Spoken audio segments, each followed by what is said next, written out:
অত্যাধুনিক বাংলাদেশের বুকে যেখানে চারদিকে স্মার্ট নেটওয়ার্কের ছড়াছড়ি, বিদ্যুতের আলোর ঝলকানিতে আকাশ ছোঁয়ার স্বপ্ন, সেই দেশেরও এক কোণে অন্ধকারে বেঁচে থাকা শত বছর পিছিয়ে এক ভূখণ্ড, চর নেওয়াজি। এটার আলোতে আপনারা জীবনযাপন করছেন।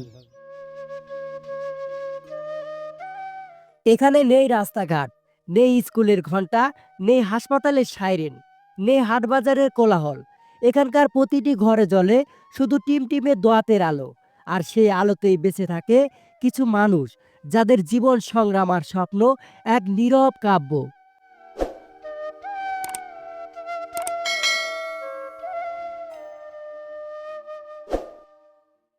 সারাটা জীবন এই মানুষগুলো শুধু কষ্টই করেছেন।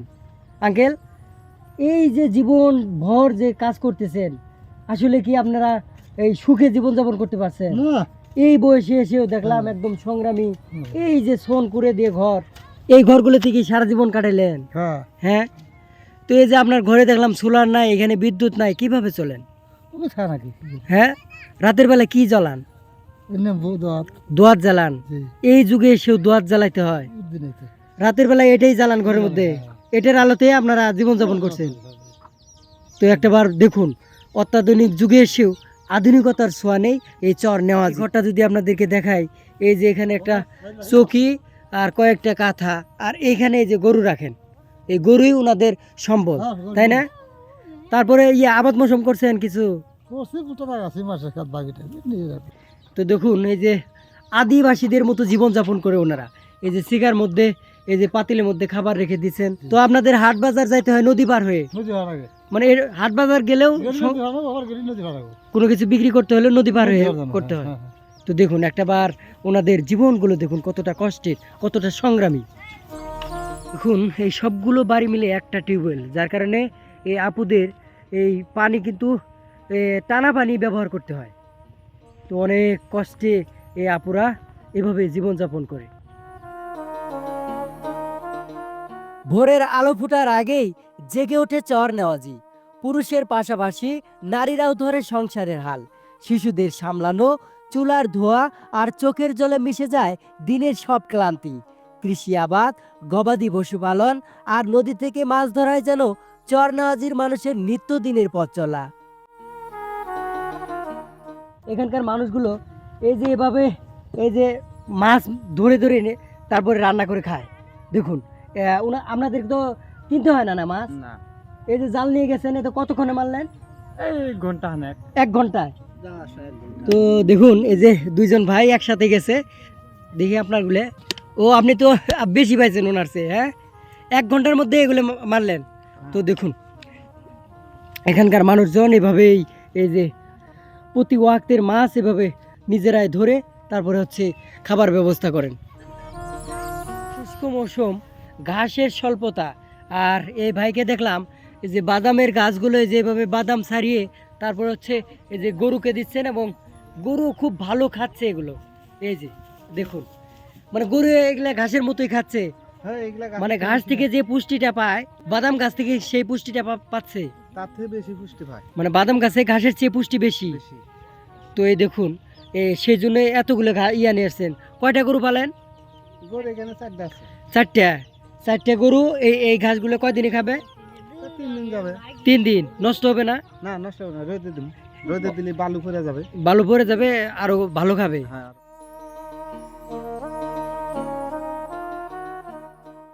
তো চর নেওয়াজিতেই থাকেন আপনি? হ্যাঁ, এখন বর্তমান চরণাতে অবসর আছে। আগে কোথায় ছিলেন? আগে ছিলাম সিরাজগঞ্জ। সিরাজগঞ্জ। তো এখন চর নেওয়াজিতে স্থায়ীভাবে থাকছেন বা থাকার ইচ্ছা পোষণ করছেন? জি, এখানেই সংসার গড়ে নিচ্ছেন? জি। তো আপাতত এই যে এই বাড়িগুলো করে নিচ্ছেন হ্যাঁ, এই ছন আর শুলা দিয়ে। হ্যাঁ। দেখুন এটা হচ্ছে এই কাশ গাছ আর হচ্ছে শুলা, মানে নতুনভাবে জীবন তৈরি করলেন এই ভাই। তো এই যে কোনো মতে এখানে বসত ভিটা শুরু করেছেন। এটা হচ্ছে রান্নাঘর, আর এটা থাকার ঘর, আর এটা হচ্ছে গরুর একটা ঘর। অনেক সুন্দর দেখা যায় কিন্তু আপনার বাড়িটা, একদমই সুন্দর।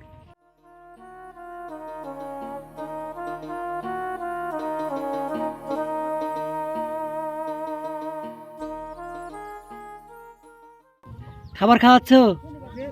এই দেখুন ছাগলের বাচ্চার সাথে এই বাচ্চাটাও খেলা করছে। এটা কি তোমার? হ্যাঁ, এটা কি তোমার বন্ধু?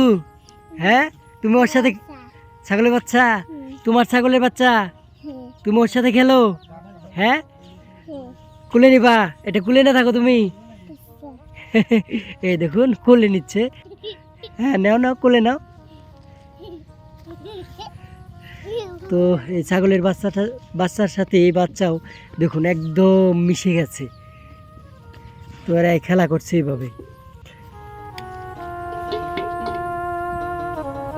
এই চর থেকে পড়াশোনা করার জন্য ওইদিকে যাইতে হয়, ওইখানে হাই স্কুল প্রাইমারি সব বাচ্চারা ওইখানে স্কুলে যায়। হ্যাঁ, ওখানে যায়।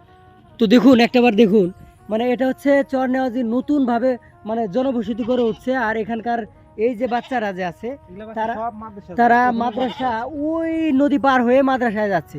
মানে অনেক কষ্ট না, এখানে সবকিছু এরকম কষ্ট। সময় মতন খাওয়া চলে না, মানে সময় মতো খাওয়া চলে না, বাচ্চারা স্কুলে ফিরেও আসে মাঝে মধ্যে। এই ঘরগুলোর পিড়ির পাশেই যে কলার গাছ সাথে লাউ গাছ, দেখুন এখানে লাউ ধরে আছে, এই যে কত বড় একটা লাউ। আর এই গাছগুলো এই যে ঘরের চালের উপর উঠে গেছে। আর চালের উপর দেখুন কি সুন্দর একটা দৃশ্য এখানে দেখা যাচ্ছে।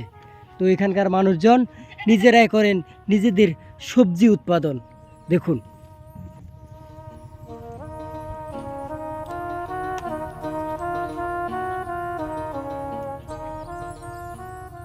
তো দেখুন এখানে রান্না করা হচ্ছে, এই যে নিজেদের চাষকৃত এই যে রসুন, লাউ, আর এই যে এখানে এটা তো আপনাদের গাছেরই না? তো এই যে একটা ধরছে নতুন গাছ, তো এই যে এগুলাও তো চাষ করছেন, মরিচ, তারপর পেঁয়াজ, সব চাষের। আর সবই এভাবে মানে নিজেরাই চাষ করে নিজেরাই রান্না করে খান।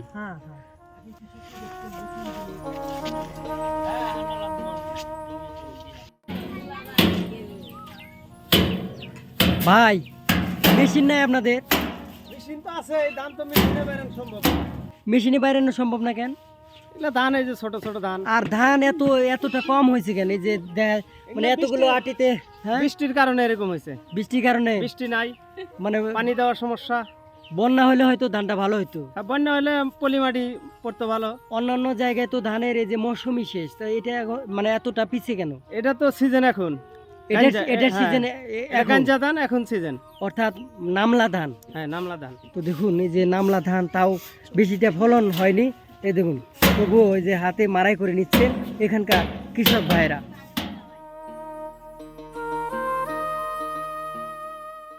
এই চর বাংলাদেশেরও এক নিঃশব্দ অধ্যায়।